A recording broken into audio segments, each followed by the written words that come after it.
Hello friends, இன்றைக்கி ஷோபா லாகில் பாருங்கள் நாட்டுக்கோழி ரசம் வைக்க போகிறேன். அதுக்கு பாருங்கள் நாட்டுக்கோழி வாங்கி அதை கட் பண்ணிவிட்டு நல்லா தண்ணியில் மஞ்சள் பொடியெல்லாம் போட்டு வாஷ் பண்ணி வச்சுருக்கேன். பாருங்கள், இந்த நாட்டுக்கோழி ரசம் வந்து கோயிலெலாம் வைப்பாங்களே நல்லா தண்ணியாக, அந்த மாதிரி ரசம் வைக்க போகிறேன். இது வந்து நல்லா டேஸ்ட்டாக இருக்கும் கோயிலில் வைக்கிற மாதிரி வச்சோம்னா. இப்போ இதுக்கு வந்து சின்ன வெங்காயத்தை நான் இடித்து வச்சுருக்கேன். சின்ன உரலில் போட்டு இடித்து வச்சுருக்கேன். இடித்து போட்டால் தான் இந்த ரசத்துக்கு நல்லாயிருக்கும். அப்புறம் தக்காளி கட் பண்ணி வச்சுருக்கேன். அப்புறம் பாருங்கள் இஞ்சி பூண்டு பேஸ்ட், கருவேப்பிலை. அப்புறம் இதுக்கு தேவையான மசாலாவை வந்து இப்போ நம்ம வறுத்து எடுத்துக்குவோம். நம்ம மசாலா வறுத்து போட்டோம்னா நல்லா வாசனையாக இருக்கும். அதுக்கு பாருங்கள் நான் காரத்துக்கு ஏற்ற மாதிரி மிளகாய் பிச்சு வச்சுருக்கேன். உங்களுக்கு எவ்வளோ காரத்துக்கு தேவையோ அந்தளவுக்கு மிளகாய் வச்சுக்கிறோங்க. அப்புறம் பாருங்கள் சீரகம் ஒரு ஸ்பூன் வச்சுருக்கேன். அப்புறம் பெருசோம்பு ஒரு ஸ்பூன் வச்சுருக்கேன். அப்புறம் மிளகு ஒரு அரை ஸ்பூன், உங்களுக்கு காரத்துக்கு ஏற்ற மாதிரி போட்டுக்கலாம். இப்போ இது எல்லாத்தையும் ஒரு கடாயில் போட்டு வறுத்து எடுத்துக்குவோம். எண்ணெய் ஊற்றாமல் வெறுமனே வந்து இதை ஓரளவுக்கு நல்லா வறுத்து எடுத்துக்குவோம்.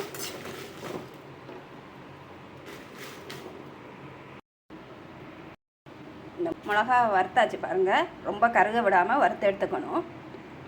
அப்புறம் இந்த சீரகம், சோம்பு இது எல்லாத்தையும் நல்லா வறுத்து எடுத்துக்குவோம். லைட்டாக ஒரு மீடியம் ஃப்ளேம்லேயே வச்சு இதில் ஒரு சின்னதாக ஒரு பட்டை, 3 ஏலக்காய் அது சேர்த்துருக்கேன். சேர்த்து எல்லாத்தையும் ஒன்றா வறுத்து எடுத்தாச்சு. நல்லா வறுத்துருச்சு. இப்போ வந்து ஸ்டவ் ஆஃப் பண்ணிடுவோம். நம்ம வறுத்த எல்லாத்தையும் மிக்சியில் போட்டு கொஞ்சம் கொரப்பாக அரைச்சி எடுத்துக்கலாம். இப்போ பாருங்கள், இந்த இதை வந்து நல்லா கொஞ்சம் கொரப்பாக அரைச்சிக்கிட்டாச்சு. இப்போ வந்து இதெல்லாம் ரெடி பண்ணி வச்சுட்டு இப்போ ரசம் எப்படி வைக்கலாங்கிறத பார்க்கலாம் வாங்க.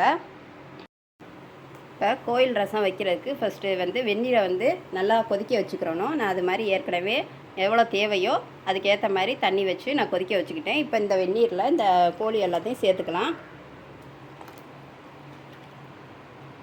இந்த இதுக்கு வந்து வதக்கி சேர்க்குறது இல்லை. கோயில் ரசம் வந்து இப்படி தான் வைப்பாங்க. இது வந்து நல்ல டேஸ்ட்டாக இருக்கும். எல்லா கோழியும் இதில் சேர்த்துட்டு அதுக்கப்புறம் இதுக்கு கட் பண்ணி வச்சுருக்கோம்ல, இந்த இடித்து வச்சுருக்கோம்ல வெங்காயம், அதெல்லாம் இதில் சேர்த்துக்க வேண்டியதான். அப்புறம் தக்காளி, இப்போ இஞ்சி பூண்டு பேஸ்ட் அதையும் இதில் கொஞ்சம் சேர்த்துக்குவோம். சேர்த்துட்டு இது எல்லாத்தையும் நல்லா ஒன்றா கிண்டி விடுவோம்.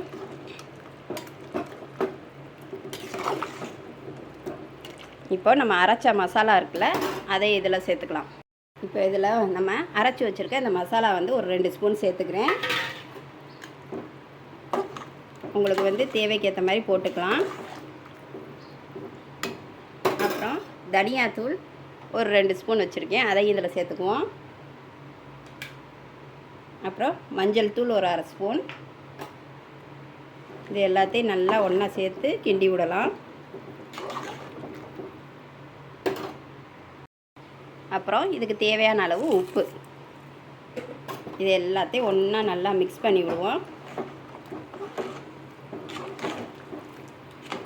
இப்போ இது நல்லா கொதித்து நல்லா கறியெல்லாம் வெந்து வந்ததுக்கப்புறம் அதுக்கப்புறம் கொஞ்சம் எண்ணெய் விடணும், நல்லெண்ணெய். அப்புறம் கருவேப்பிலை கொஞ்சம் சேர்த்துக்கலாம். இப்போ ஒரு மூடி போட்டு மூடி வச்சுருவோம். குழம்பு நல்லா கொதித்து வந்துருச்சு பாருங்கள். இப்போ இந்த கறி வெந்துருச்சான்னு பார்ப்போம். இந்த கறி வந்து சீக்கிரம் வெந்துடும். கறியும் வெந்துருச்சுங்க நல்லா. இங்கே பாருங்கள். இப்போ வந்து இதுக்கு கருவேப்பிலை கொஞ்சம் சேர்த்துக்குவோம்.